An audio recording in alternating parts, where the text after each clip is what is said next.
Assalamualaikum warahmatullahi wabarakatuh. Salam sejahtera untuk kita semua.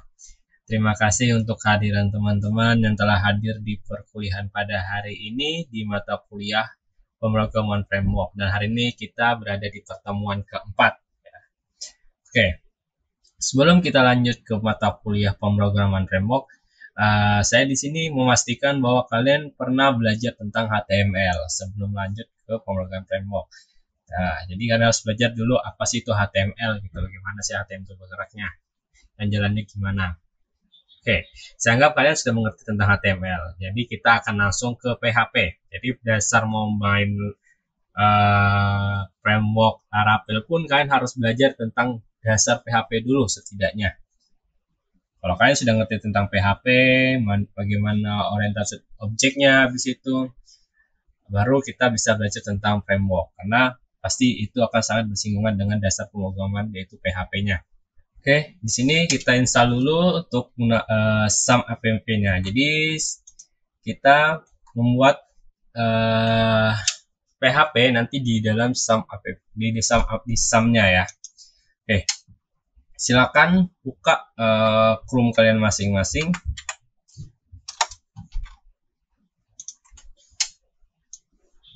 Oke, habis itu buka SAM ya. Di sini pilih aja yang paling atas. Oke, kalau sudah klik yang download. Kalau saya di sini menggunakan yang ini versi PHP 8.2.0 ya. Aja. Nah, kalau nggak langsung muncul, kalian bisa klik yang di sini nih ya. Kalau tidak langsung mulai otomatis downloadannya, kalian bisa klik di sini. Ya, klik aja di sininya. Tunggu sampai dia muncul sendiri. Nah, seperti ini. Nah, kalau kalian pakai IDM, kalian akan langsung muncul di sini, ya, seperti ini. Kalau saya sudah download, makanya dia muncul seperti ini. Atau kalau kalian tidak pakai IDM, nanti akan muncul di sini downloadnya, ya. Oke. Nah, kalau sudah, silakan kalian buka downloadan file yang sudah kalian download. Nah, di sini saya buka. Nah, oke, di sini saya punya SAM-nya ya. Oke, kita install.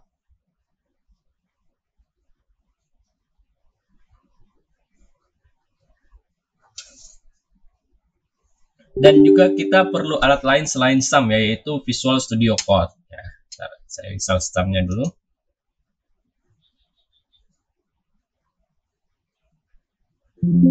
Oke, ini kita biarkan aja, klik OK. Oke, klik next. Ini dibiarkan aja semuanya, kita deport aja. Ini kita deport, di sini saya taruh di C, langsung di luar. Di sini boleh kalian ganti juga, tapi saya sarankan biarkan aja deport di sini biar enak kita carinya nanti sama-sama. Oke, habis itu bahasanya Inggris. Oke, tunggu sampai selesai.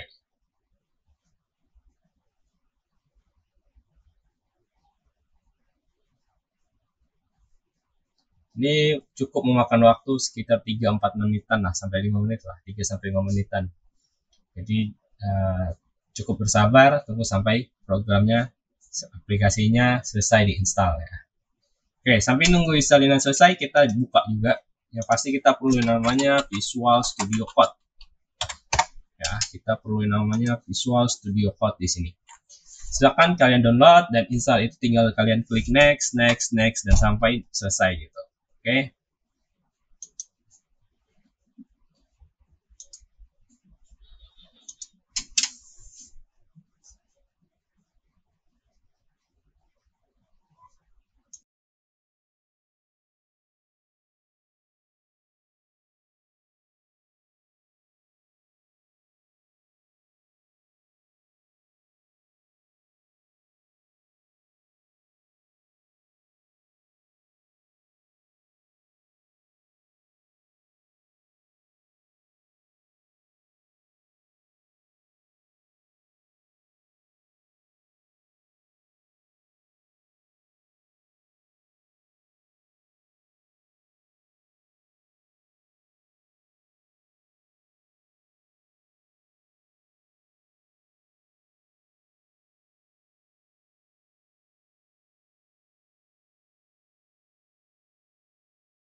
Oke, kalau kalian sudah selesai install akan muncul halaman seperti ini ya.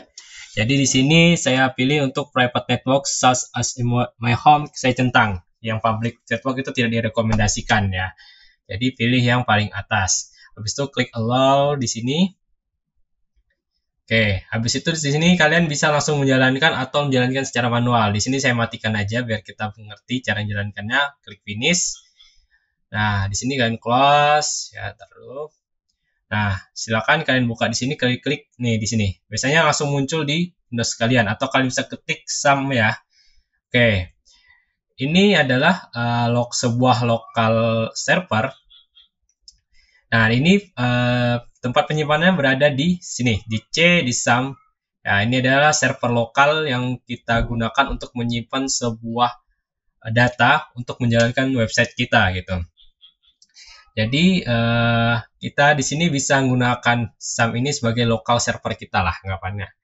Oke, habis itu kalian jalankan aja, klik aja yang ini, yang atas dengan yang kedua. Habis itu klik allow di sini juga sama seperti tadi. Oke, kalau sudah close aja ya. Kalau sudah close aja, baru kita masuk di Visual Studio Code kita. Nah, jangan lupa install Visual Studio Code kalian dengan cara yang saya jelaskan di awal tadi. Kalian cukup download, habis itu klik next sampai selesai. Nah, ini adalah sebuah update yang ada di Visual Studio Code. Nggak apa-apa, kita langsung close aja di sini. Ini tahun 2023 Januari. Oke, close aja. Oke, di sini kita buat folder terlebih dahulu. Kita buka di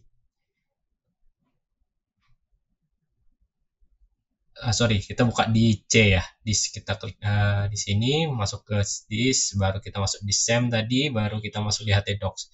Nah, di sini kalian buat folder baru di sini ya. Di sini kalian buat folder, saya buat folder baru yaitu PHP dasar. Oke, tunggu. Nah, oke. Kalau sudah, kita coba buka foldernya dulu, open folder. Pilih tadi di yang kalian masukkan tadi, masuk di SAM, pilih htdoc, baru pilih PHP dasar. Oke. Nah, di sini saya klik I trust. Oke, tunggu. Nah, tinggal kalian buka. Ini sudah tinggal bisa kalian buka di sini. Ya, di sini. Nah, ini adalah folder yang kita buat tadi. Sekarang kita buat file baru. Klik dulu. Nah, di sini kita buat PHP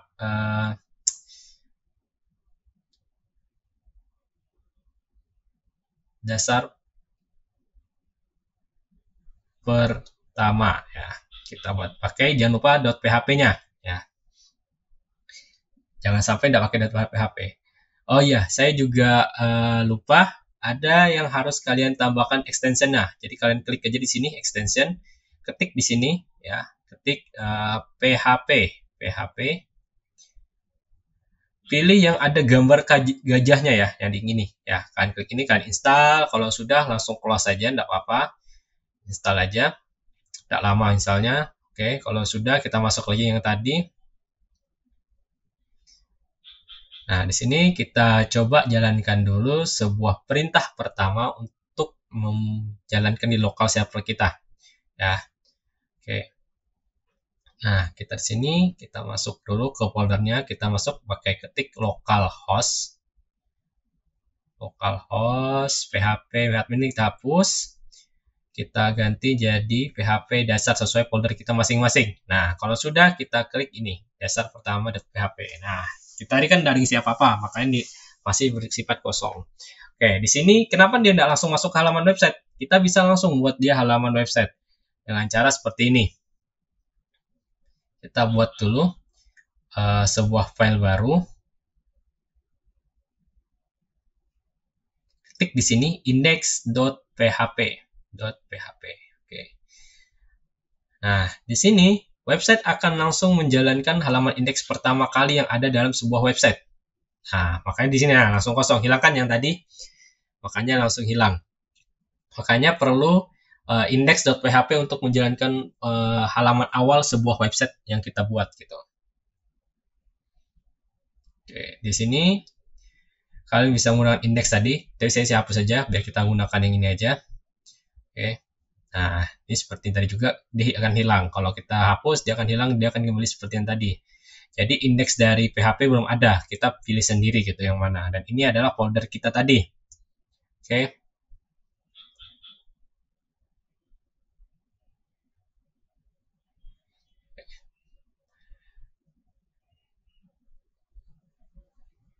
Selanjutnya kita akan coba buat dulu sebuah perintah di dalam ini Visual Studio Code ya. Kita buat perintah dulu.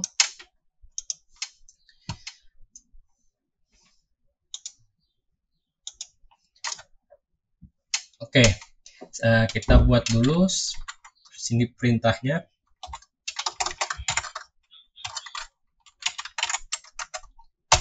Oke, ini jalankan dulu. Jadi untuk menampilkannya kita harus menggunakan yang namanya echo. Habis itu di sini kasih titik 2, baru titik koma atasnya, baru masukkan sini framework programming. Oke, jangan lupa titik koma di belakangnya. Oke, kita coba jalankan. Oke, ini berhasil ya. Jadi cara menampilkannya seperti ini juga ya. Cara mudahnya menampilkan sebuah halaman PHP di dalam website kita. Oke, habis itu kita juga bisa menampilkan ini seperti ini. Kita hapus dulu.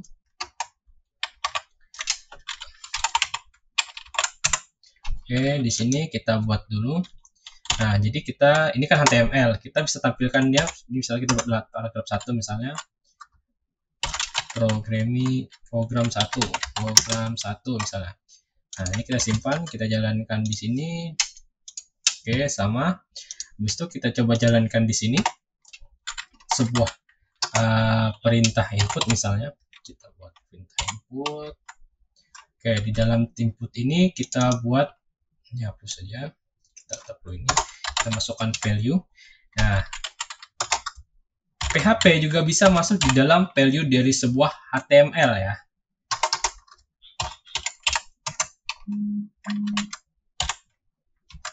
Oke, di sini kita kasih dia echo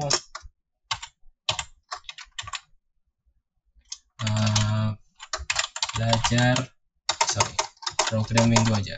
Programming 2 ya. Oke, kita coba jalankan. Oke, saya kelupaan. Oke, kita jalankan. Sorry. File executed error.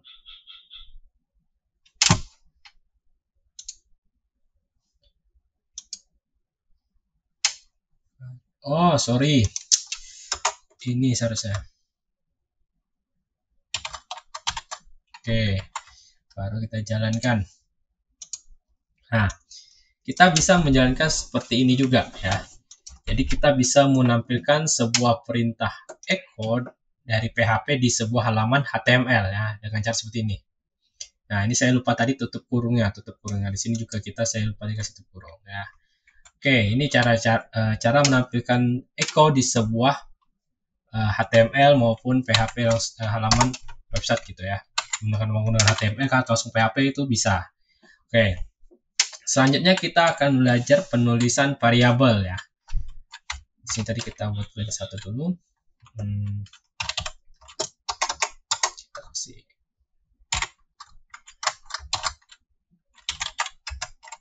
Oke. Di sini belajar 1. Misalnya memunculkan data.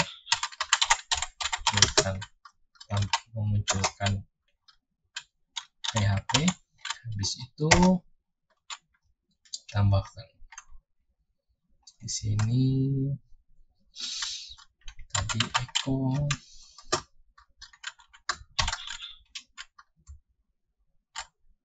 program 1. Habis itu kita juga akan coba buat membuat variabel ya. Membuat variabel. Oke. Buat variabel. Nah, untuk membuat variabel kita harus menggunakan nama perintahnya adalah $. Misalnya sini kita buat inisiasi $nama misalnya. $namanya kita kasih di sini framework. Oke, kasih titik koma. Baru kita echo di sini.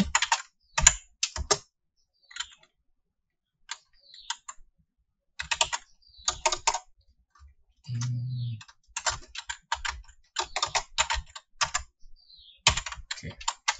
Nah, kalian simpan, kalian coba jalankan di kalian sini. Nah, oke, di sini kita tambahkan satu perintah biar nggak echo.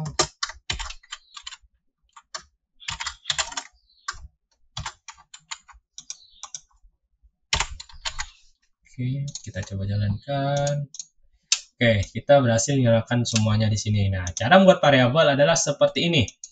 Di mana awal penulisan variabel itu harus bermula dari $, dulu, $ ya, logos atau simbol $. Baru diiringi dengan karakter lain. Nah, karakter yang tidak diperbolehkan dalam sebuah penulisan variabel dalam PHP itu adalah angka dengan karakter seperti ini. Pagar itu tidak boleh. Nah, itu tidak boleh. Jadi wajib huruf di awalnya, tidak boleh selain huruf. Ada satu yang boleh, yaitu underscore. Nah, ini underscore diperbolehkan ya. Kalian boleh menggunakan underscore. Tapi kalau kalian menggunakan angka 1 itu tidak bisa. 2 tidak bisa, 3. Pokoknya angka habis itu simbol itu tidak bisa. Ya. Penulisan variabel itu hanya boleh diawali dengan $, baru dilanjutkan dengan huruf atau underscore awalnya. Ya, selain itu tidak bisa. Kalau kalian jalankan akan terjadi error seperti ini misalnya. Kita simpan. Oke, dia akan terjadi error seperti ini. Dia tidak akan mengenali integer ya. Dia tidak akan mengenali ini. Makanya tidak diperbolehkan. Jadi penulisan variabel adalah seperti ini. Oke. Selanjutnya adalah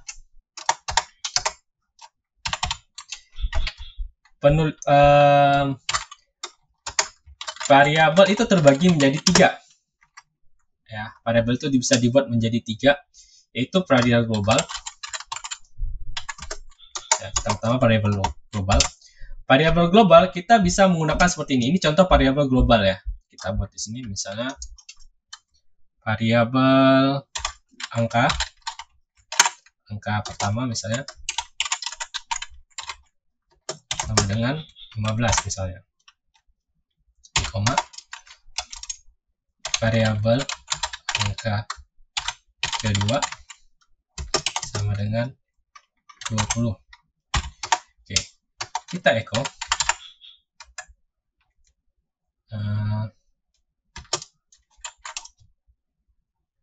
Variabel angka pertama, kita echo juga variabel angka kedua. Oke, kita copy ini dulu biar tidak terjadi di satu line yang sama. Simpan, kita coba jalankan. Oke, nah ini jalan ya. Di sini 15-20-nya itu adalah, nah ini adalah variabel global. Oke, ini variabel global ya. Sekarang kita ke variabel lokal. Variabel lokal. Oke, variabel lokal itu seperti ini. Kita buat function my function.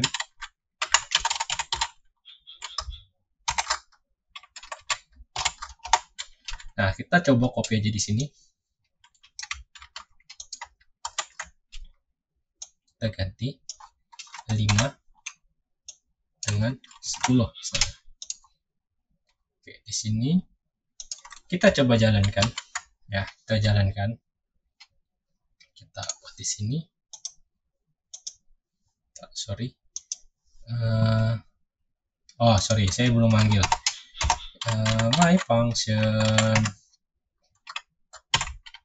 Oke, kita jalankan. Nah, saya lupa, kita kasih BR dulu.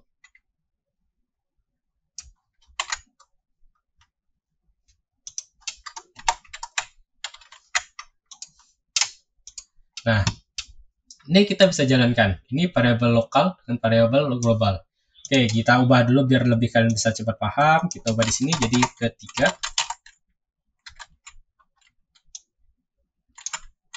keempat.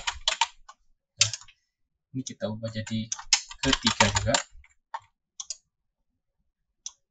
Jadi kita ubah keempat. Oke, kita coba jalankan. Ya, masih bisa, harusnya masih bisa. Oke, jalan ya, masih. Gimana kalau kita ubah ini jadi angka ke pertama? Kita jadi angka pertama. Kita panggil yang di sini ya. Kita panggil yang globalnya. Ini kita ubah jadi kedua. Oke, kita coba jalankan. Terjadi error. Dia tidak mengenalin itu apa sih. Yang kita panggil itu apa sih? Angka kedua pertama itu apa sih kita panggil? Dia nggak mengenalin ya. Jadi dia tidak mengenalin ini. Di dalam function pokoknya dimasuk dalam function itu termasuk dalam kategori lokal. Dia tidak ngenalin itu apa sih itu yang dia panggil, yang kita panggil itu apa sih sebenarnya, dia tidak tahu. Nah, ini adalah yang dianggap global ya. Habis itu yang ketiga adalah statik. Statik ya, yang ketiga ada statik. Statik itu padahal gabungan sebenarnya dari dua ini. Nah, jadi misalnya nih, kalian punya sebuah data seperti ini. Gimana caranya mengambil data dari sini tanpa harus saya buat buat lagi sama seperti ini. Kita bisa menggunakan perintah seperti ini. Kita buat perintah baru, misalnya kita tambahkan global ya, seperti ini global. Kita panggil variabelnya angka pertama, koma, kita panggil variabel kedua angka kedua, koma. Nah, baru sini kita ganti jadi ketiga. Nah, baru kita coba panggil ya, yang ini kita coba panggil. Nah, ini ya, kita panggil ini. Kita tadi kan tidak bisa nih, kalau tanpa pakai ini tidak bisa. Kita coba tanpa ini tadi kan tidak bisa. Kita coba tambah ini, kita coba panggil lagi, kita jalankan di sini. Nah, dia berhasil. Cara untuk mengenalkan variabel 2 ini di dalam sebuah function adalah menggunakan perintah ini. Ya. Oke. Pada dasarnya sama-sama menambah sintak di dalam sebuah perintah. Tapi keuntungannya kalau kalian pakai ini misalnya kalian cuma punya satu data function. Bagaimana kalau kalian punya misalnya 20 data function? Kalian mau ubah satu-satu, susah pastinya. Makanya perlu kalau kalian menggunakan global, kalau kalian ganti di sini, semua yang di dalam function kalian semua akan terganti. Itu keuntungannya. Ya. Oke, ini adalah tata cara penulisan variabel lokal. Nah, sini kita hapus dulu. Sini saya hapus saja biar lebih enak. Sorry.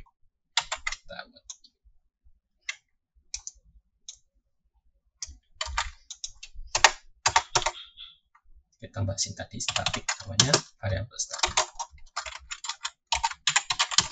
Statik. Oke.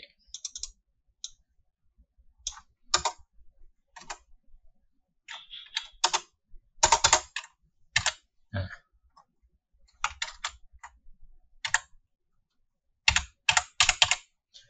Oke.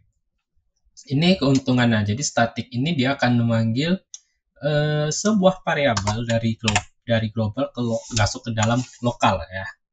Oke, kita sudah simpan. Oke, sepertinya kita cukup sampai di sini aja dulu. Nanti selanjutnya kita akan belajar yang lebih lanjut. Oke, saya lupa, saya mau tambahkan satu dulu. Jadi kita juga bisa nambahkan di sini seperti kemarin, sebuah perintah seperti ini. Misalnya angkanya adalah titik. Pakai titik sebagai dasar. Kita coba. Angka pertama copy aja.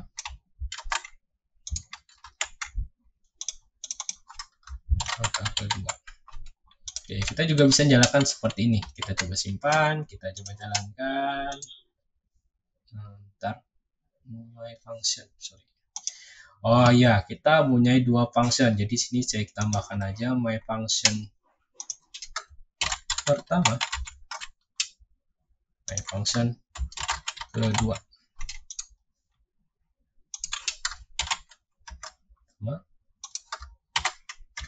Kita coba jalankan.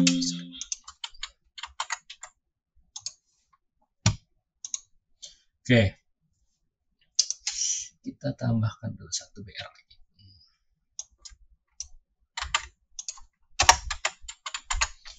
Oke, kita coba jalankan. Nah, kalian bisa menambahkan string ya. Seperti biasa kalian bisa menambahkan di string di sini. Ya, sama seperti kemarin belajar sudah di apa namanya?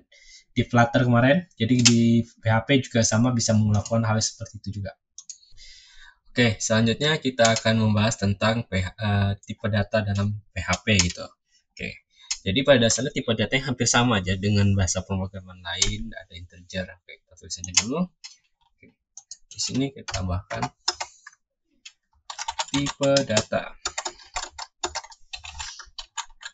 Tipe data. Oke, di dalam tipe data itu ada tipe data apa namanya char ya, tipe data char atau karakter. Habis itu ada tipe data string.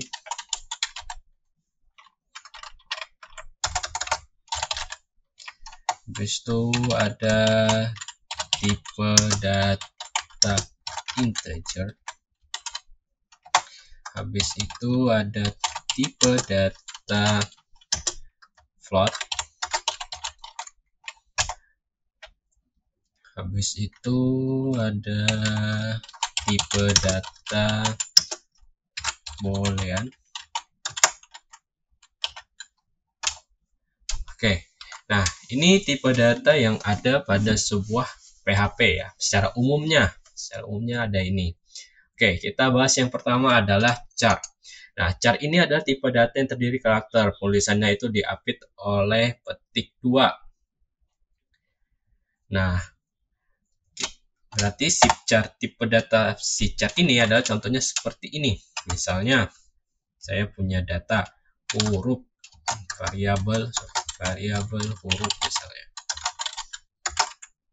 Saya punya data namanya variabel data huruf. Nah, ini adalah misalnya A. Ini adalah namanya karakter. Ya, ini adalah namanya karakter. Kita echo. Kita panggil dia si echo variabel huruf. Ya. Ini adalah kita tambah di sini.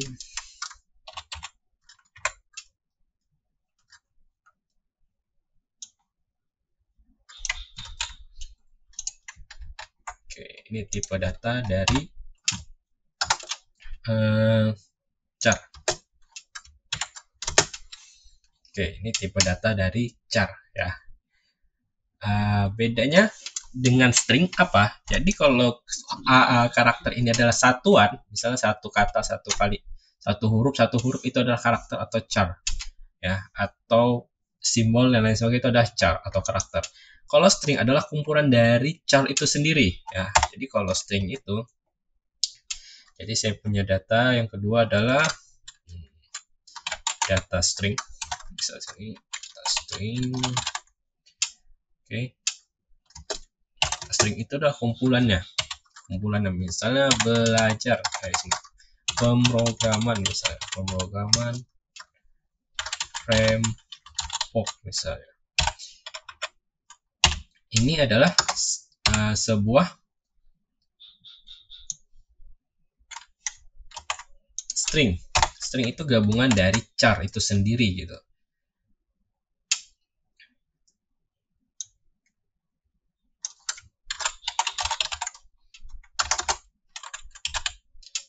Nah, itu bedanya ya. Jadi kalau char atau karakter itu adalah satuan, satu huruf, ada itu adalah char atau satu, pokoknya satu lah. Dia satu karakter itu namanya char. Kalau sudah lebih dari satu, itu sudah masuk dalam kategori string ya. Oke. Habis itu ke integer. Nah, kalau integer ini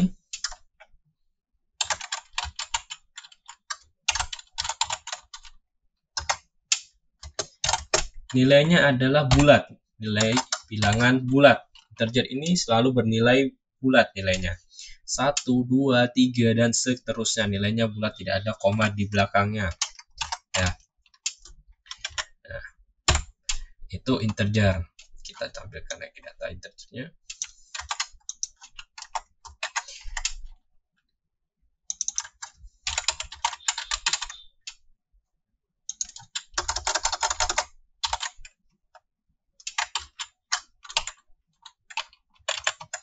Oke. Habis itu float. Float ini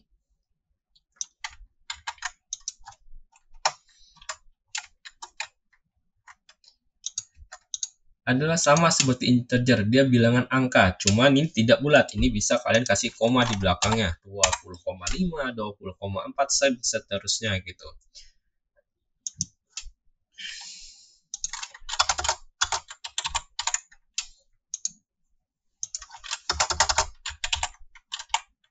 Nah, itu bedanya integer dengan float. Nah, yang terakhir adalah boolean. Nah, boolean ini adalah sebuah tipe data yang bernilai hanya true atau false ya. Hanya bernilai true atau false. Misalnya kita punya data, saya punya data variabel data bool. Nah, di sini saya kasih nilainya itu true. Ya. Echo kita tampilkan.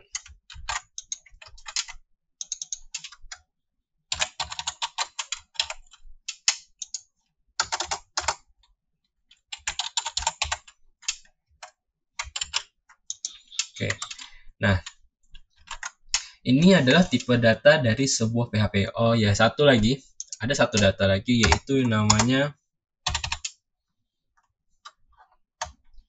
tipe data array.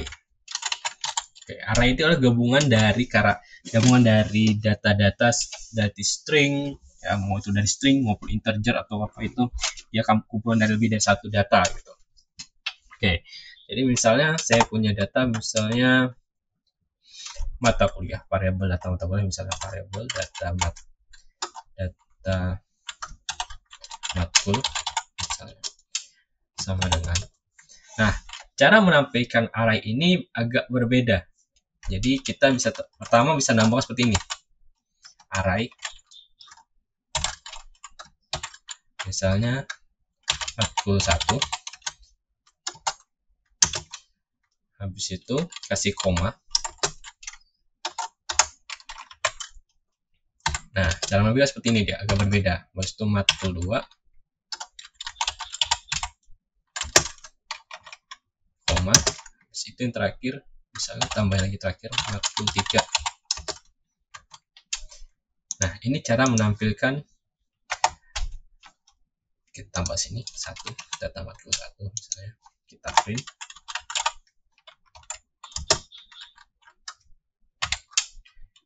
Tipe data array 1. Array 1.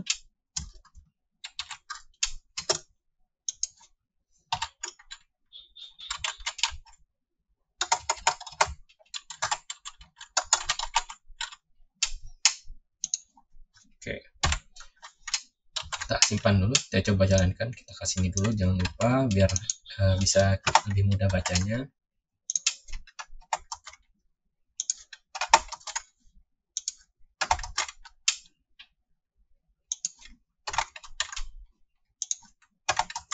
Oke, kita simpan. Kita coba jalankan di aplikasi kalian. Halaman 67. Oke, error. Kita coba dulu. Kita lihat. Oh ya, saya di sini. Oh, di sini saya kurang ini. Dan juga menampilkan area adalah menggunakan seperti ini. Nah, oke, saya panggil mata kuliah yang ke-1. Oke, kita coba jalankan. Nah, ini adalah tipe data dari sebuah PHP. Oke, ya. Nah, kita bisa menampilkan semuanya sebenarnya, tapi kita harus menggunakan perintah bukan perulangan, forage lah, untuk menampilkan, atau setidaknya forage kita untuk menampilkan semua data ini. Oke, kita lihat di sini.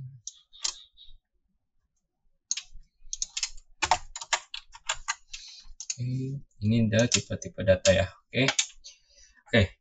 Silakan kalau masih ada yang bingung, silakan nanti bertanya saat di kelas. Saya akhiri untuk perkuliahan hari ini. Assalamualaikum warahmatullahi wabarakatuh.